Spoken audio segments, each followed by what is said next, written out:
welcome back to DXB Today, live here on Dubai One TV, where we're exploring or investigating just how much of an attractive destination this has become for technology talent at the moment. How easy is it to set up in the tech industry here? Well, Dubai now round about home to, we reckon, around about 13,000 restaurants and cafes, which means you're spoiled for choice at the best of time, but with great power comes great responsibility and some amount of confusion out there as well. Well, don't you worry, because next guest has created an app to do all the research for you. So welcome, Matthew Davidson, CEO and co-founder of Places. Matt, good to see you as always. Hi Tom, how are you? Very good indeed, and I'm glad that you're here to sort it out as well at the moment. I mean, given just how fast-paced this city is and the environment in which we live, how easy it is to stay on top of that, especially when it comes to tech and these great search engines that you've created? Yeah, I think that's a great question, because one of the things that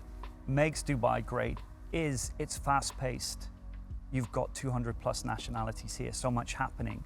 And when we created Places, we wanted to start in possibly the hardest city, which is Dubai. Yeah.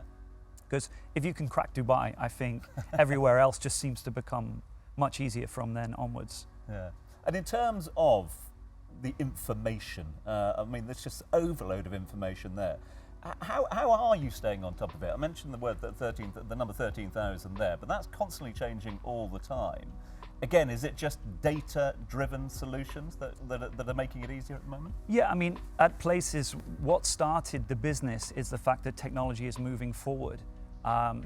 You know, we don't have BlackBerries and Nokias anymore, and that's the reason for that, because technology does move forward. And current search, particularly in apps for dining discovery, is keyword search.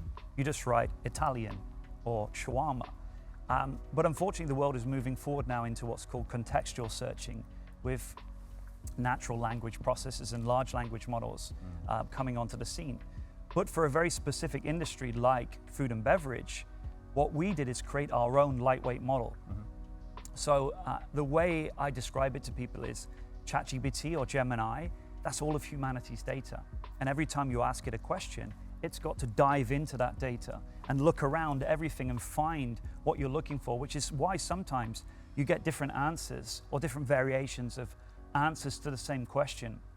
And sometimes even what they call hallucinations, where it gets it wrong. But when you're building your own model around a specific industry like food and beverage, you create the information just on menus, cuisines, areas within a city like Dubai. So when somebody asks that question, I'd like a shawarma at a newly opened place in Jumeirah for under 10 dirhams, we're diving into a very small subset of information. So Matthew, I'm fascinated, because when it comes to restaurant recommendations, I mean, it's very much subjective, isn't it? Like a place that I love, you might absolutely hate. So how do you go about navigating that? Do you give several recommendations just so there's a bigger pool to choose from? So what makes Places different is you can put a lot more information in, whereas the legacy models use single keyword searching. With Places, you can put as much information as you want. I want to go to downtown, but I want French or Italian cuisine. I'm looking for a place with a terrace, and I'm looking for a specific food item. So you could say I want lasagna, etc. But what we're finding people using Places for is you can now solve that age-old problem, is where everybody wants something different, but you want one place that has it all. And you could do really advanced searches. For example, multiple cuisines you can ask, as I just said, but you can do multiple areas, or even timings, or even a feature. So if somebody's looking for a specific feature, I want a quiz night in JLT or JBR, and make sure it's got a pool table, and I really crave a steak sandwich. I mean, this is the level that we've moved on to now. Wow. And this is possible due to taking huge amounts of data and structuring it in the correct way, and then using a model like ours that we built that can identify those specific keywords and actually put everybody together. So it's technically very, very difficult, but once you've got everything in the right order, it works absolutely like magic. It's wonderful. Brilliant. Dawn? Yes, congratulations. Thank you.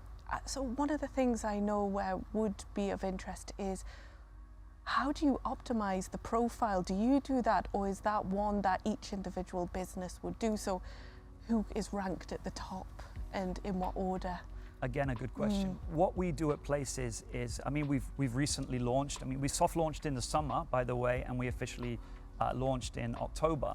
And what we've done is the heavy lifting for businesses. So we've got everybody up and running. We've got their photos in there, and we're the first company in the world to completely digitalize an entire city's menus. And I cannot tell you how hard that was. And there's a great benefit. Of course, we've got the prices for all the individual items, but you've also got things like allergens. So you can go into your profile on Places and say, I don't want to see any items that have gluten, or I don't want any that's got dairy.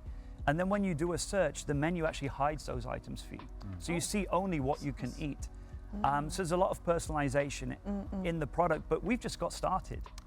And the future of this type of technology, I'll give you a snapshot. I can't tell you too much of what we're building, but here's something that's very interesting.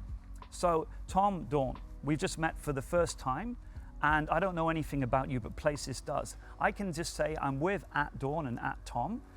Find me a place we'll all like for lunch in downtown.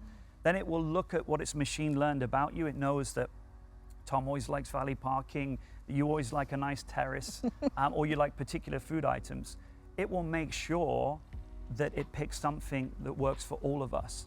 So the advantage of this open searching is it can learn so much more about all of us and present options that are perfect nearly every time.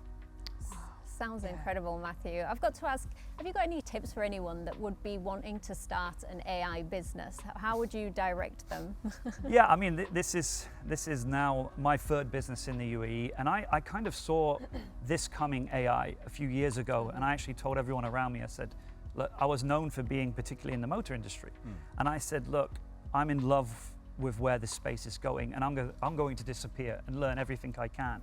I'm probably at the level now of pretty decent senior data analyst, so I've always got that to fall back on. But I started by looking at the idea and obviously making sure that we were running a business that would actually solve problems and make life easier for everyone. The second part was assembling the team, and with a business like this, you need co-founders. I know what I'm good at, but I brought in a really good CTO, a guy called Waleed. He's ex-IBM, and he has an incredible network. So we started looking into our engineers, not from just the app side, but from the AI and machine learning side. And it is such a new industry, AI. So it's not like if you are hiring a chef, you've got all of history pretty much where people have trained to be chefs. This is a decade-old industry. So finding people, I put that onto Waleed, and he's done a fantastic job. But you know, we talk about Dubai being this tech hub and people are gravitating towards it now. One thing that I don't think gets talked enough about is the talent within the UAE. One of my co-founders is a young Emirati. He's called Saif Al-Najjar. He graduated last year from King's College University in London with a master's in artificial intelligence and machine learning. An incredible talent. Just recently we were at Sharjah University doing an open afternoon for the students where they could actually challenge our team, try and find bugs in our product, etc. And the talent that is coming through within the UAE, don't discount that.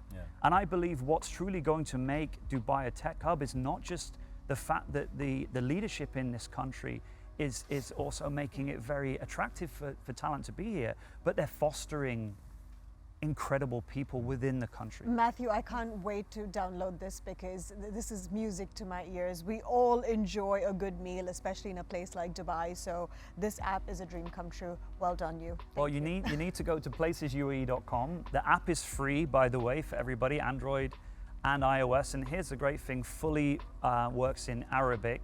But wait for it, you can use it in 170 other languages. So try using it in Bengali, in Mandarin, in Russian. You can use all these languages. The interface itself works in English and Arabic, but you can actually do searches in 170 languages. You are definitely going places with this. Thank you so much for coming on the show and telling us about Places. It's been a real pleasure. Thank you. Thank you.